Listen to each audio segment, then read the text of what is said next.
بسم الله الرحمن الرحيم.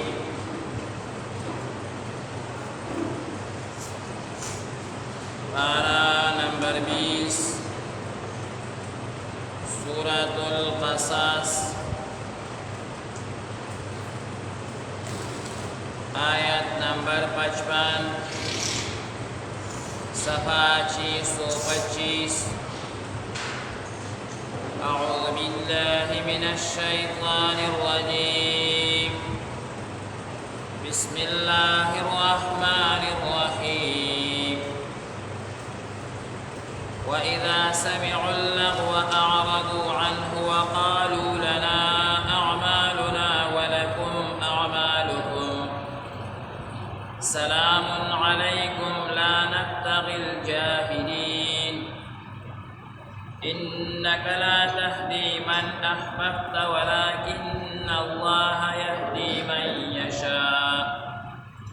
وهو أعلم بالمهتدين.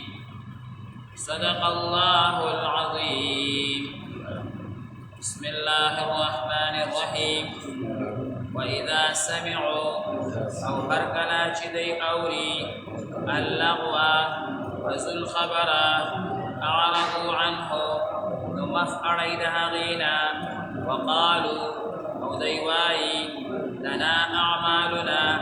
مدفارا سبم عملنا دي ولكم أعمالكم أو تاستفارا استاس عملنا دي سلام عليكم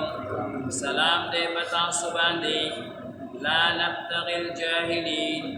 من نغوارو جاهلان إنك لا تهدي بشكات هداية نشكولي من أحببت جاتا كستاخ خوي ولكن الله أو لكن الله تعالى يهدي من يشاء نار خيجات جواري وهو أعلم ألا خفيجني بالمهتدين لا مندنكي. بسم الله الرحمن الرحيم. مخکینی آیاتونو مبارکو کې د هغه کسانو ذکر وشو چې هغوی ته به الله تبارک وتعالی دوچند اجر هغه ورکوي. اسم چې یو انسان یو نیک عمل وکړي نو الله تعالی لس نیکۍ ورکوي، ولیکن څه خاص حضرات الله تعالی یاد کړه چې هغوی ته به دوچن نیکی ملاویگی، یعنی پا یو عمل باورتا شل نیکی ملاویگی. انگاو تاسو چی نیک عملو کو واللہ قبول کی نو پا یو نیکی بان پا یو کار بان لس ثواب دی، او ددغا مخینی حضراتو پا یو عمل بان دی شل نیکی او شل ثوابون آغا کی. آغا سوک دی دا غی ذکر شو چی آغا حضرات دی چی آغای مخی خپل پیغمبر باندې ایمان راوړی، موسی علیہ السلام عیسی علیہ السلام باندې، او بیا چې کله نبی علیہ السلام رالو نو په هغه باندې ایمان راوړو او د هغه خبره یې ومنله. نمبر 1 دا شو. نمبر 2 دا ويدرؤون بالحسنة السیئه، څوک هغې سره بدي کوي نو هغې ورسره نیکي کوي. د بدۍ بدلا په بدۍ باندې نه ورکوي، د بدۍ بدلا په نیکۍ باندې ورکوي، نو د دې ثوابونه هغه ډبل دي د عام خلقونه. او دریم هغه خلق دي ومما رزقناهم ينفقون، چې الله ورته کوم ورکړه کړې ده، کوم مال یې ورکړی دی، د هغې نه خرج کوي، د الله په لاره کې د الله په دین باندې خرج کوي. نو دا حضراتو د دې ذکر الله تعالی وکړو. اوس د دې الله تعالی یو بل صفت هم ذکر کوي. الله فرمایي وَإِذَا سَمِعُوا اللَّغْوَ أَعْرَضُوا عَنْهُ، کله چې دی دا جاهلانو د طرفنا داسې بېهوده خبره واوري چې هغه لغوه عبس خبره وي، دی پسې خبره وي، د دی سپکاوی وي، نو اعرضوا عنه، د هغې نه مخ اړوي، د هغې د خبرو جوابونه هغه نه ورکوي. وقالوا لنا اعمالنا ولکم اعمالکم، او دا ورته وایي چې مونږ ته به الله تعالی زمونږ د عملونو بدله راکوي او تاسو ته به ستاسو د عملونو. پته نه لګي چې څوک د الله خوښ دی، او ورته وایي سلام علیکم، تاسو باندې موږ سلام یعنی بحث سره هغه نه کوو لا نبتغي الجاهلین موږ د جاهلانو سره بحث او مباحثه هغه نه کوو دا د نیکانو خلقو صفت دی چې هغه د جاهلانو سره نه الجاوي دا هغه سره خلا نه اچي بس جاهل سره چې هغه پسې خبرې شروع کی دا هغه بد شروع کی نو دې کوشش دا کوي چې یاره بس دې د ته نیکی ورسو او که نیکی وته نشم رسولی چې چپ پاتې شي دا صفت دی الله تعالی موږ ته پیدا دا صفت د نبی علیه الصلاۃ والسلام چې هغه ته به کافرانو څومره سخت خبرې کولې ای به ورته دعا کوله او وی به یا الله دې نه کوي صحابه کرامو دا صفتو چې هغه ته څومره مشکلات رسیدلې دي لیکن هغه به د دې جواب نه ورکول او وی به یاره بس الله دې هغه پوښ الله دې پوښ دا زموږ څومره اسلاف مشران علما صلحات تیر شوي دي دا غي د عادتو حضرت امام زین العابدین رحمت الله علیه دا د علی رضی الله تعالی عنہ وسید هغه ته یو پیرا چا کنځل یو کړي باندې ناغه ورته وی کزه جهنمی ما د دینه سخت ما تفکر او که جنتی ما دا نقصان نشي را رسوله کزه جهنمی ما او د دینه سخت کنځل راته وکا د دې مستحق ما جوشي راته که جهنمی ما او که جنتی ما مستا کنځل ما ته نقصان هغه نشي را رسوله امام ابو حنیفه صاحب رحمت الله علیه دا یو کده تاسو ته یادو مډیر شي خدای یوسف امام ابو حنیفه صاحب رحمت الله علیه هغه ته څومره تکالیف دي خلق رسول بل زمانه خلقو څومره سخت خبري ورپسې کړې دي سخت تکالیف ورته هغه رسول دي تر دې پوری یو پیروي امام ابو حنیفه صاحب رحمت الله علیه نه یو کس تاسو کو چې دا انسان چې دا غټه تقاضا وکي دا خوګوي کترخه مستو نو دا کمانه ته پوسټ کړي بل نه ته پوسټ کړي دا وخت په دی وایو چې دا ما سکلی کوله او ورته وی یاره دا خوګوي وی دا ولی وی زکه چې دی باندې مچال دلیل مو ته وی خاجي او باندې به وته تاسو رمي یو بل ضروری کار دی ویسا وی اصل کې ما اوریدلې چې ستا پلان ډیر وخت خو مړ دی او ستا مور لا تکړه ده آیا هغه سره ځ نکاح کولې او څومره ده جګړې خبره ده امام ابو حنیفه سے ورته سوی وتوي زما او د مور نه تاسو کوم ځکه عقله بالغه ده نو کله نکاح شوقینه وا خو صحیح ده خبره و جوړه او کنه وانه زه خو د هغه اختیار نه لرم ځکه هغه خپل عقله بالغه دا خبره چې وکړه امام ابو حنیفه صاحب رحمت الله علیه خو خامہ حاله کې بخښه شوی کنه دا وخت خدای انسان تکلیف رس لیکن هغه حسن اخلاق وای څنګه چې امام ابو حنیفه صاحب مخ راوړلو کور ترالو آکاس راپری وته لګي او ټکو یو مردا الله خبر شو اذا سمعوا اللغو اعرضوا عنه دا د نیکانو خلق صفت دي چې هغه په لبانه خبره تیرې کی نو دا کس تباہ او برباد شي دا تباہ او برباد شي اذا سمعوا اللغو الله تبارک وتعالى فرمایي چې کله دې د لغو خبره ووري به هدا خبره ووري دای سکه سلام او زمونږه دا خبره خوځه عام کومه جنرالي خبره خو لیکن زمونږه شیخ او استاد دې زمونږه مشر دې زمونږه سند دې موږ دې سبقونه ویلي خامخا د انسان له خبر شي او څومره معزز انسان دی شیخ ادریس یو پاک انسان یو فرشتہ زب قرآن مجید ته ناست یم او قسم درته خورم ما د زماني علما لیدلي ما ډېر لوی اکابر لیدلي دي د هغې نه ما سبقونه ویلي دي لیکن د شیخ ادریس صاحب غوندې خوشطبع انسان او د شیخ ادریس صاحب غوندې قابل ترین انسان او د شیخ ادریس صاحب غوندې عاجز طبیعت انسان دا ما نه دی ډېر ناشنا انسان ډېر ناشنا عمرې نه راغلی او چارسدي ته مونږ ورغلو نو ما ورسره لاس میلاو کړو نو ما ورته لاس کې څه پیسې کېښوې مې چې دا زمونږ فقیرانو طرف نه نو ما ته وایي کوم ځای نه راغلی مې کوړي نه وایي زه به در کوم که ته به یې راکړې ته خو ډېر لرې نه مېلمه راغلی نه په کار ده چې پیسې زه در کوم ټکټ دې کړی دی مې جی ستاسو دعا دپاره راغلي مونږ وایو چې تاسو ته څومره څه درکړو زمونږ استاد دی زمونږ ړه دومره زیاتې ملامته کړمه دا خبره چې وکړه سینې سره یې راجوخ کړمه او په ملا باندې وټکولم ما ته یې وایي ناشنا کار دی وایي زه خو دې دپاره داسې خبرې داسې خوش اخلاق او خوش طبع انسان هغه پسې اوس د کوم ځای نو ظالمان شوي دي وایي دا د حکومت او د پاکستان حکومت تعریف وا په دې نه دی کړی چې مثال په طور باندې ګراني راوستو نو ښه وکړي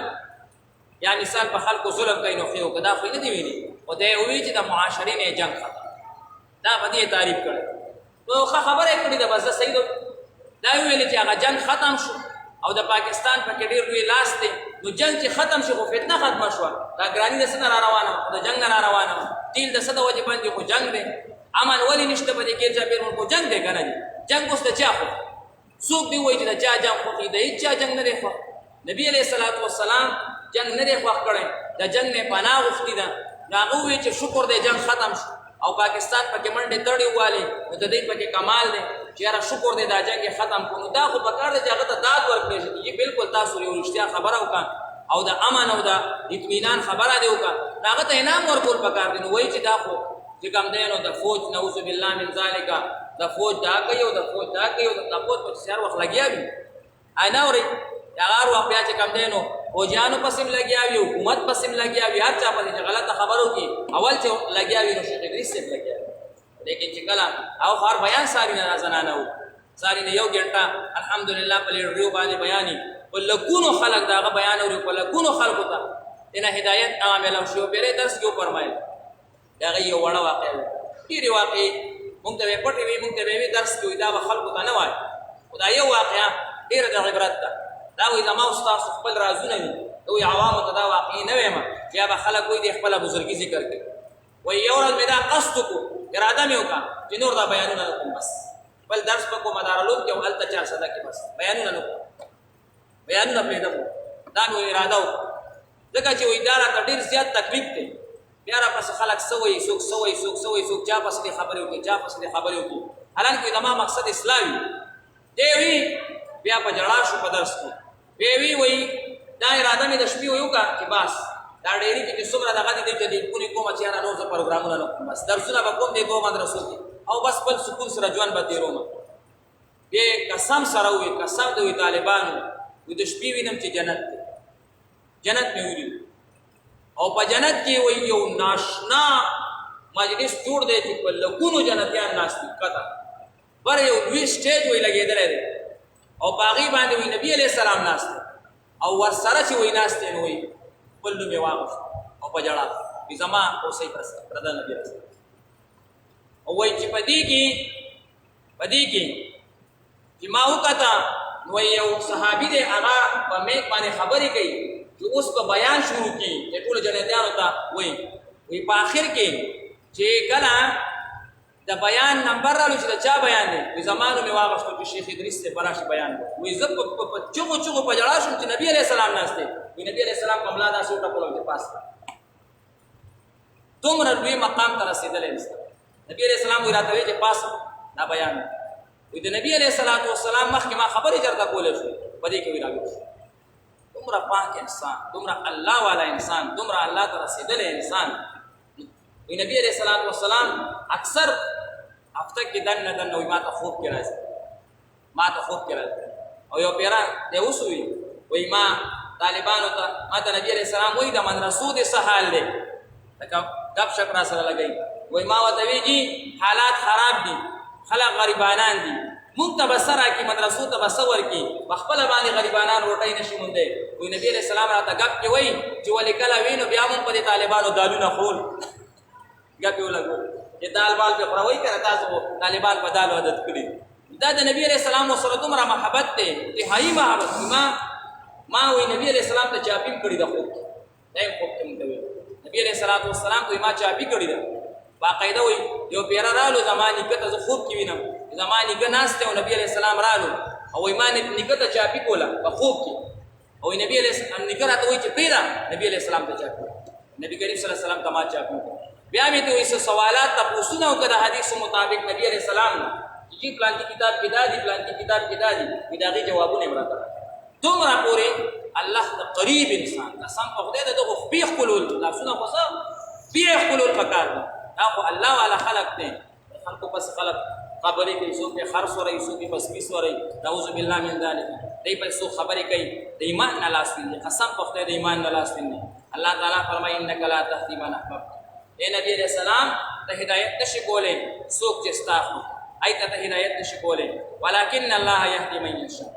لیکن الله تعالی هدایت کوي چاته جو غواړي وهو اعلم بالمهتدین دا آیاتونه مبارکه هغه ټیم کې نازل شوي چې کله نبی علیہ السلام خپل تر ابو طالب ته ناست و ورته وی پټه د ما وخت کې کلمه ووایا هغه وی د مکی خلک بس وی چې د مرګ نه ویری مرګ نو روح المعانی لیکلي دي چې ابو طالب سے کو ایمان نه دی راوړی ولیکن هغه پسې بس پکه خبره نه کوي ابو طالب سے پسې بس پکه خبره نه کوي ځکه چې کېدې شي چې نبی علیہ السلام په خپش ځکه د نبی علیہ السلام تر دی او د چاکر پسې خبره وکړي ډېر هم بدین و یاره د ما خو او بل وجه دا ده چې د نبی علیہ السلام ډېر خدمت کړل بابو کې ګرځولې دي بقیګه کې ګرځولې دي د نبی علیہ السلام ذمہ داری اخیستې وای دی وجه نه روح المعانی وای تفسیر چې هغه وای چې